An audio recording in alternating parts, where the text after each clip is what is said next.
Disclaimer, इस video में दिखाई जाने वाली सभी जानकारियों से इंसानियत का पूरी तरह से लेना देना है। हमारी दुनिया में वैसे तो बहुत सी प्रॉब्लम भरी पड़ी है, लेकिन आज के साइंटिफिक युग में साइंस कुछ न कुछ जुगाड़ करके इन प्रॉब्लम्स को सॉल्व कर देता है, चाहे वो मेडिकली हो या फिर टेक्नोलॉजिकली। आज जिन प्रॉब्लम्स की बात हम करने वाले हैं उसे इंसानों को और उसके वजूद को चारों ओर से खतरा है, क्योंकि इन प्रॉब्लम्स को पैदा करने वाला खुद इंसान है।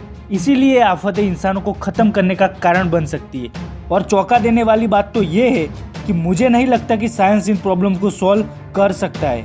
तो आपकी और टाइम की ज़्यादा प्रॉब्लम ना बढ़ाते हुए कार्रवाई शुरू करते हैं। नंबर 5, बढ़ता हुआ CO2। CO2 के बढ़ते हुए लेवल्स ने इंसानों को दूसरा ग्रह ढूंढने के लिए मजबूर कर दिया है, और साइंस सोच रहा है कि ये हमारी तरक्की है। अरे उन ग्रहों पे घंटा भी नहीं है, यहाँ जो है ना भाई वही बचा लो, वही बहुत है। खैर बात करते मुद्दे की। 2013 में अर्थ के इतिहास में पहली बार CO2 का स्तर 400 ppm को पार कर चुका है। ppm को पार्ट्स पर मिलियन कहा जाता है, जिसे पता लगाया जा सकता है कि पॉल्यूशन कितना है। दो ऐसी प्रॉब्लम्स है जिनकी वजह से CO2 का लेवल बढ़ रहा है, और अगर इसे किसी भी तरह सॉल्व कर दिया जाए तो CO2 को कंट्रोल में किया जा सकता है। नंबर 1, पॉल्यूशन पैदा करने वाली फैक्ट्रीज और व्हीकल्स। नेचर के साथ खिलवाड़। तुम बोलोगे हमने क्या खिलवाड़ किया है? ऐसा कहा जाता है कि इंसानों ने धरती को नग्न कर दिया है। पेड़ों के काटने की वजह से CO2 का लेवल बढ़ रहा है।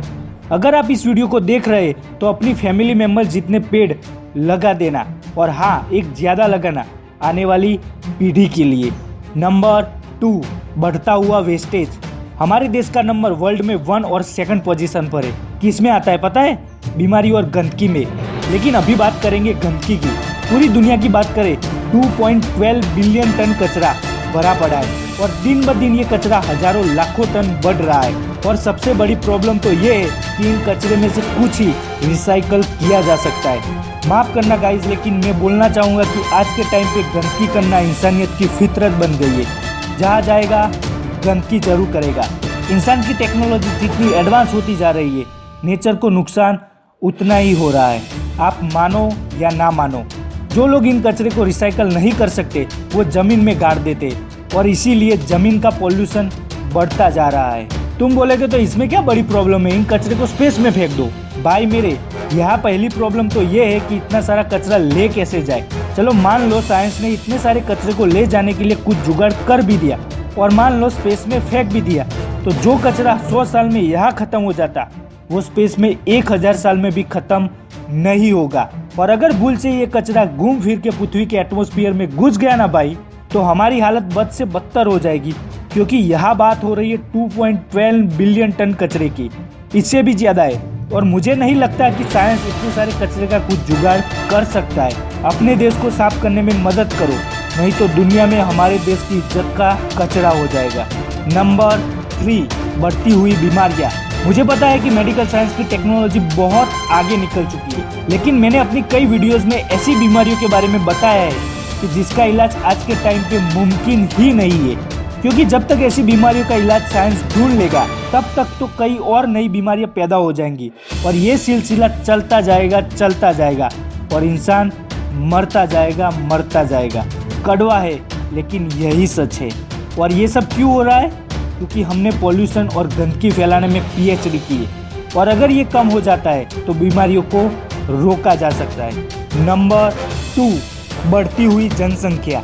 इंसानों की बढ़ती हुई आबादी को देखकर साइंस भी टेंशन में आ गया है। दुनिया की जनसंख्या ऐसे बढ़ रही है जैसे कीड़े मकोड़ों की बढ़ रही हो। और जनसंख्या कितनी है उसकी बात करें तो आज के टाइम पे 7.5 अरब से अधिक लोग हैं। आगे बढ़ने से पहले चलो आपको ले चलता हूँ 10,000 साल पहले, जहाँ इंसान ना के बराबर थे। इस टाइम पे इंसानी जनसंख्या 1% ही थी, और वाइल्ड एनिमल 99% थे। और आज 10,000 साल बाद इस प्यारी सी पृथ्वी को इंसान ने ऐसा बना दिया है जो खुद इंसानों के रहने लायक नहीं बची है। संयुक्त राष्ट्र के मुताबिक 2050 तक इंसानी जनसंख्या 9.8 अरब होगी, जो आज के टाइम की तुलना से 30% अधिक होगी। दुनिया की आबादी प्रतिवर्ष अप्रोक्सीमेटली 8 करोड़ लोग बढ़ रहे हैं, यानी कि प्रतिवर्ष 2,20,000, और कुछ ही वर्ष में 2.5 अरब लोग इस ग्रह पर बढ़ जाएंगे। 2025 तक इंडिया आबादी में चीन को पीछे छोड़ देगा। अब इतने सारे लोगों को रखे तो रखे कहाँ, क्योंकि ये जनसंख्या कम नहीं होगी, बढ़ती जाएगी। हाँ, पता है कि नासा ने धरती जैसे 7 ग्रह ढूंढ निकाले, लेकिन नासा को वहाँ जाने के लिए कई हजारों साल लग जाएंगे और पता नहीं वहाँ ऐसे ग्रह होंगे भी या नहीं। ये सिर्फ एक अनुमान है और मुझे नहीं लगता कि साइंस इन प्रॉब्लम को सॉल्व कर सकेगा, और अगर कर सकता है तो बेटर है। नंबर 1, खाने की समस्या। अब इतनी तेजी से जनसंख्या बढ़ रही है तो भाई इंसानों को खाना भी तो चाहिए होगा ना।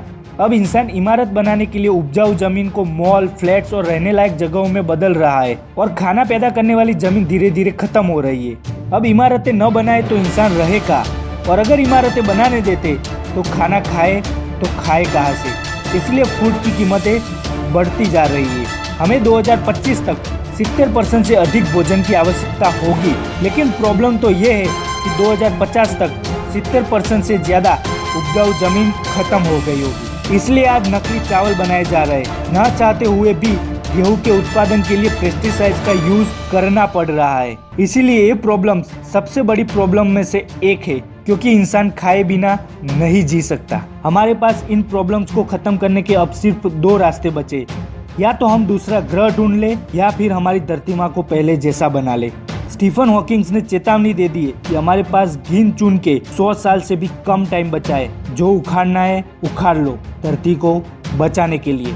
आपकी राय में क्या करना चाहिए नीचे कमेंट में जरूर बताना। इंसानियत को बचाने के लिए कौन कौन मेरे साथ है वो सब लाइक ठोको और ज्यादा से ज्यादा शेयर करो। ऐसे ही वीडियो देखना और सुनना चाहते हो तो सब्सक्राइब करो और बाजू वाली घंटी बजाओ।